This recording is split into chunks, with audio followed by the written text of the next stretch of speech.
നമസ്കാരം. കേരളത്തിൻ്റെ അടുത്ത മുഖ്യമന്ത്രി ആരാകണമെന്ന് ചോദിച്ചാൽ പലരും പറയുന്ന ഒരു ഉത്തരം അത് ശശി തരൂർ ആകണമെന്നാണ്.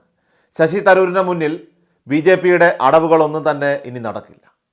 ഘടകകക്ഷികളുടെ മൂട് താങ്ങിക്കൊണ്ട് സഭയിൽ ഭൂരിപക്ഷമുണ്ടാക്കി ഭരണം കയ്യിലുള്ളതുകൊണ്ട് ഇനി MP മാരെ പുറത്താക്കി ചുളുവിലങ്ങ് പാസ്സാക്കിയെടുക്കാമെന്നുള്ള ഒരു ധാരണയാണ് BJPയെ അവരുടെ ഒന്നാം ഊഴത്തിലും അതോടൊപ്പം തന്നെ രണ്ടാം ഊഴത്തിലും നയിച്ചതെങ്കിൽ ഈ മൂന്നാം ഊഴത്തിൽ അത് നടക്കില്ല.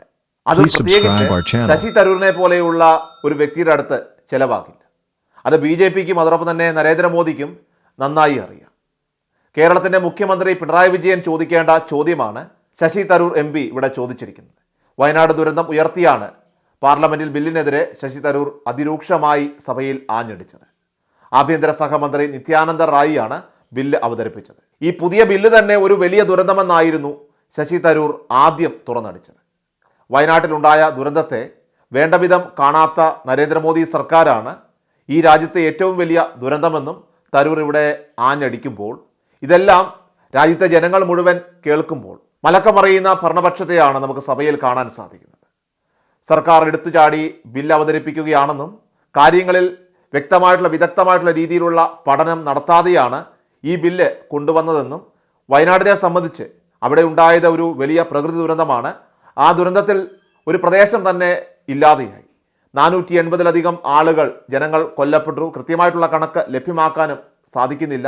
എന്നാൽ നിലവിലെ നിയമത്തിന് വയനാടിനായിട്ട് ഒന്നും ചെയ്യാനാവില്ലെന്ന് അടിവരയിട്ടാണ് ശശി തരൂർ ഇവിടെ പറയുന്നത്. എന്നാൽ തരൂരിൻ്റെ പ്രതികരണത്തിൽ മലക്കമറിയുകയായിരുന്നു BJP ക്യാമ്പ്. മാത്രമല്ല, പുതിയ ബില്ലിനും ഇത്തരം ദുരന്തങ്ങളിൽ ഫലപ്രദമായിട്ട് ഇടപെടാൻ കഴിയില്ലെന്ന് വളരെ കൃത്യമായി തന്നെ കാര്യങ്ങൾ അക്കമിട്ട് നിർത്തിക്കൊണ്ടാണ് ശശി തരൂർ പ്രതികരിച്ചത്. ഇത് കേട്ടതും BJP മന്ത്രി കണ്ടം വഴി ഓടുകയായിരുന്നു. വയനാടിന് ആവശ്യമായിട്ടുള്ള സഹായം കേരളത്തിന് നിഷേധിക്കുന്ന കേന്ദ്ര സർക്കാരിൻ്റെ ഈ നിലപാട് അത് പ്രതിഷേധാർഹമാണെന്നും തരൂർ പ്രതികരിക്കുകയുണ്ടായി. ഇടക്കാല സഹായം അനുവദിക്കുന്നതിൽ വലിയ വീഴ്ചയാണ് ഇപ്പോൾ ഉണ്ടായിരിക്കുന്നതെന്നും കേരളത്തിന് തന്നെ മുഖ്യമന്ത്രി ചോദിക്കേണ്ട ഒരു ചോദ്യമാണ് തരൂർ ഇന്ന് പാർലമെൻറ്റിൽ ചോദിച്ചിരിക്കുന്നത്. കേരളത്തിൻ്റെ നിരന്തരമായിട്ടുള്ള അഭ്യർത്ഥന കേന്ദ്രം നിരസിച്ചുകൊണ്ടിരിക്കുകയാണെന്നും അതോടൊപ്പം തന്നെ വയനാടിന് വേണ്ട സഹായം നൽകാൻ എന്തിനാണ് മടിക്കുന്നതെന്നും, NDRF വിതരണത്തിൽ കേന്ദ്രം പ്രത്യേക വേർതിരിവ് കാട്ടുകയാണെന്നും, വയനാട്ടിൽ സംഭവിച്ചത് അതിതീവ്ര ദുരന്തമായി പ്രഖ്യാപിക്കണമെന്ന ആവശ്യം കേന്ദ്രം ഇപ്പോൾ അവഗണിച്ച് തള്ളിക്കളഞ്ഞ പോലെയാണ്. അതോടൊപ്പം തന്നെ അവിടെ സംഭവിച്ച യാഥാർത്ഥ്യം അത് തിരിച്ചറിയാനുള്ള കഴിവ് പുതിയ ബില്ലിന് ഇല്ല എന്നും, മുണ്ടക്കൈയിലും അതോടൊപ്പം തന്നെ ചൂരൽമലയിലും ഉണ്ടായതുപോലെ ഒരു ദുരന്തം അത് ഇനി രാജ്യത്ത് വേറെ ഒരിടത്തും ഉണ്ടാകരുതെന്നും തരൂർ തുറന്നടിക്കുന്നു. മാത്രമല്ല, കേരളം പോലെയുള്ള പ്രളയബാധിത സാധ്യതയുള്ള ഒരു പ്രദേശം, ആ സംസ്ഥാനത്ത് പ്രത്യേക പരിഗണന നൽകുന്ന ഒരു കാര്യവും ഈ പുതിയ ബില്ലിൽ ഇല്ല എന്ന് ശശി തരൂർ പ്രതികരിക്കുമ്പോൾ സഭയൊന്നടങ്കം ഞെട്ടലോടുകൂടി അത് കേട്ടുനിന്നു. ദുരന്ത നിവാരണത്തിന് നിയമപരിരക്ഷ കേന്ദ്രം ഉറപ്പുവരുത്തുന്നില്ല.